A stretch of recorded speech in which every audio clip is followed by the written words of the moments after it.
With a team assembled, Sergeant Christy Butcher is briefing. So today's goals are the directed patrol. We're still getting complaints on a daily basis from citizens not feeling safe in their neighborhoods. So the goal here is obviously to focus on trafficking. This is Portland Police's Human Trafficking Unit, and today they are out on 82nd Avenue, an area known for prostitution.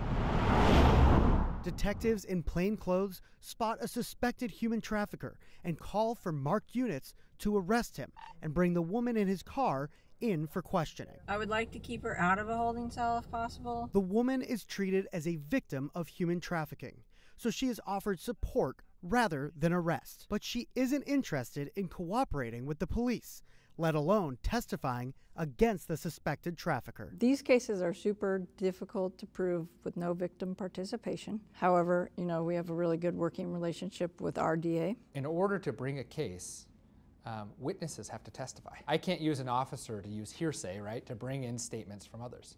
Those individuals have to testify. And especially in a sex trafficking case, those acts and crimes are happening usually behind closed doors or in a car or in a hotel room or where there aren't many witnesses. Ujafusa leads the human trafficking team for the Multnomah County District Attorney. And in many cases, victims believe that it's their fault or it's their idea because they've been manipulated and controlled to believe that it was their idea, even though a third party, is taking advantage of them. Prosecutors and police work with victims' advocates who provide wraparound services and provide a path out of the trafficking life. It means the cases progress at whatever speed the victims are comfortable with. There have been cases that I get called in the middle of the night and it's a young victim in a hotel room who's wanting to talk and wanting to cooperate, and that grand jury can happen the next day. And there have been cases that we've indicted that it's 16 years later. So 16 years after the trafficking has happened, the victim is finally ready to go, and if we can collect enough evidence and bring back the things we need to, we can move. It is a lot to ask.